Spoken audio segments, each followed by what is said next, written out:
में शादी हो चुकी थी, बारात आ चुकी थी और रिसेप्शन की तैयारियां चल रही थीं। पूरा घर खुशियों के माहौल से सराबोर था। कहीं बधाइयां गाई जा रही थीं, कहीं वो व्यवस्थाएं थीं खाने पीने की। कोई मोतीचूर की लड्डू खा रहा था और कोई इस खुशी में बाजा बजा रहा था। हो न हो, क्योंकि उस घर के सबसे छोटे बेटे लाडले की शादी हो चुकी थी और उसकी दुल्हन आ चुकी थी। दोस्तों, घर में भीड़ था। सुबह का अभी भोर का टाइम था। सूरज अपनी लाली हल्की हल्की बिखेर रहा था इस धरा पर और उस घर के झरोखे से भी सूरज अपनी रोशनी उस घर में प्रवेश कर रहा था, जैसे किसी की खुशियों में दामन प्रवेश कर रहा हो।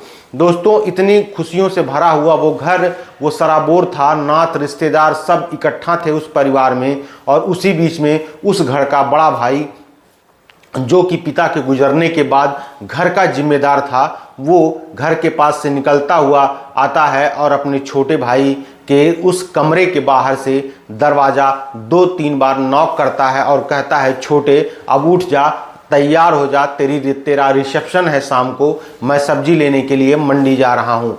दोस्तों, इतना कहकर 102 बार बड़ा भाई छोटे भाई के कमरे के बाहर आवाज़ देता है, लेकिन जब कोई आवाज़ नहीं देता, कोई आवाज़ अंदर से नहीं आती, तो बड़ा भाई आगे कदम बढ़ाकर आगे निकल जाता है। दोस्तों, वो तो मंडी चला जाता है, लेकिन धीरे धीरे समय बीतता है। अब सुबह के 7:30 से 8 बजने वाले थे। सूरज अपनी चरम पर चढ़ने लगा था और इतना टाइम होने के बाद जब वो छोटा लड़का यानी दूल्हा और दुल्हन कमरे से बाहर नहीं निकलते हैं, तब घर की औरतें और कुछ लड़कियां उस कमरे के बाहर जाकर इकट्ठा हो जाती हैं और ठिठोलियां करने लगती हैं, कुछ मजाक करने लगती हैं। कुछ औरतें, कुछ उसकी भौजाइयां होती हैं जो मजाक करती हैं और कहती हैं कि देवर अब तो बाहर आ जाइए, कितना टाइम लगाएंगे। दोस्तों, इधर मजाक ही चल रहा था, तभी एक लड़की उस घर की बगल वाली खिड़की से झांक कर देखती है तो उसके होश फाख्ता हो जाते हैं। क्योंकि दुल्हन बिस्तर पे औंधे मुंह पड़ी होती है और लड़का, जो उसका छोटा भाई होता है यानी कि दूल्हा होता है, वो फांसी के फंदे पर लटका हुआ मिलता है। दोस्तों, इतना देखकर उस लड़की इतनी तेज चिल्लाती है, इतने तेज चिल्लाती है कि उसकी आवाज़ घर के बाहर तक निकलने लगती है और जिस घर में अभी चंद मिनट पहले, चंद घंटों पहले खुशियों का माहौल था, वो मातम में सराबोर होने लगता है। तो नमस्कार दोस्तों, मैं Suni Kumar Pandey mysterious crime story में आपका स्वागत करता हूं और आशा करता हूं कि आप सब लोग कुशल मंगल होंगे। जो दोस्तों आज की घटना है वो आपके पैरों के नीचे ज़मीन खिसका देगी, आपको सोचने पर मजबूर कर देगी कि वो लड़का और वो लड़की जो आज 4 से 6 महीने पहले से खुशियों में सराबोर थे, दोनों अपनी विवाह का इतना बेसब्री से इंतजार कर रहे थे। ऐसा क्या हो जाता है उस रात, ऐसे क्या वारदात हो जाती है उस रात, क्या हो जाता है ऐसी घटना, या दोनों के बीच में ऐसी क्या होता है उस सुहाग के रात कि सुबह उनकी लाश मिलती है और बॉडी लटकी हुई मिलती है। तो दोस्तों, इस घटना के आखिरी तक बने रहिएगा। अगर नए हैं तो चैनल को जरूर सब्सक्राइब करिएगा, क्योंकि आपका एक सब्सक्रिप्शन हमारे हौसले को और हमारे आपके संबंध को मजबूत करता है।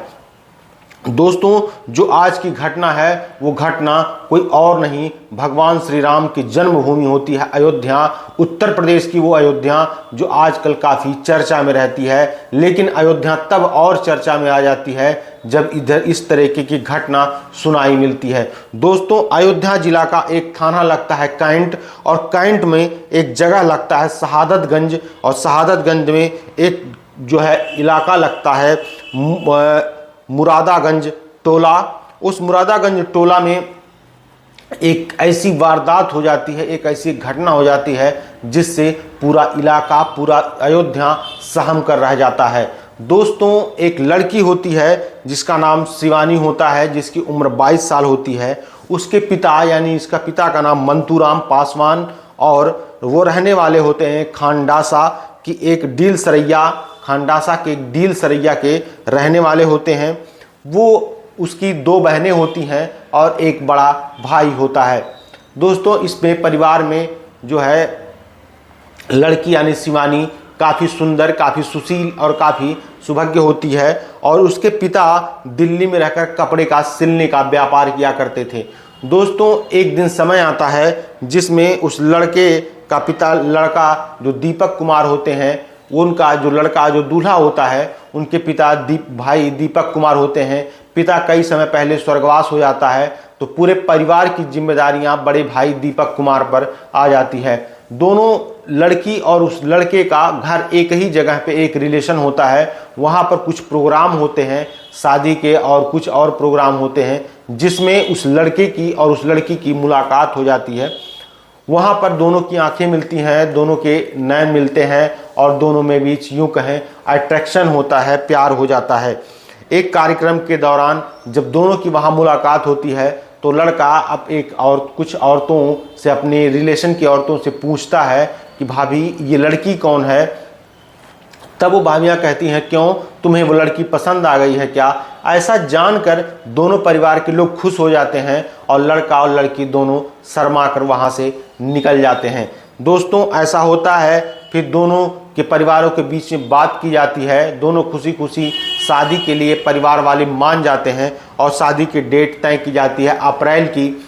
लेकिन परिवार वाले कहते हैं कि अप्रैल में शादी करेंगे, थोड़ा लंबा टाइम हो जाएगा, क्यों न मार्च में ही शादी कर दी जाए। फिर दोस्तों तय होता है और शादी तय होती है 7 मार्च 2025 को शादी तय हो जाती है। दोनों की शादी तय होती है, हंसी खुशी लड़की की विदाई हो जाती है और विदाई होने के बाद घर आते हैं।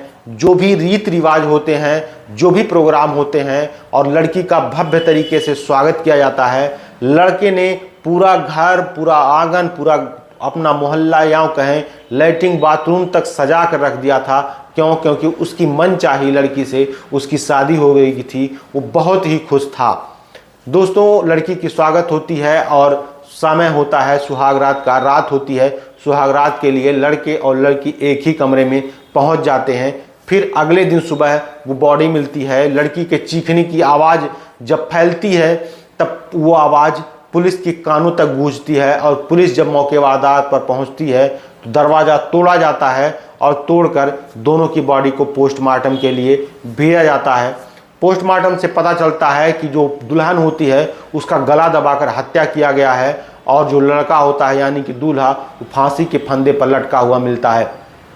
दोस्तों पुलिस की जांच के दौरान ये चीज़ें निकलकर सामने आती हैं। वहाँ पर एक मोबाइल मिलता है और मोबाइल में उस लड़की की कुछ, मोबाइल जो होता है वो लड़के का होता है यानी कि दूल्हा का, और उस मोबाइल में लड़के के मोबाइल से ही लड़के के दूसरे मोबाइल पर एक मैसेज भेजा जाता है जिसमें उस चीज़ों के विवाद की कुछ चीज़ें खुलकर सामने आती हैं और पता चलता है कि लड़की का पहले से ही कुछ अफेयर होता है। ऐसा शंका जाहिर किया जा रहा है। पुलिस को कोई कंफर्मेशन अभी तक नहीं मिला है।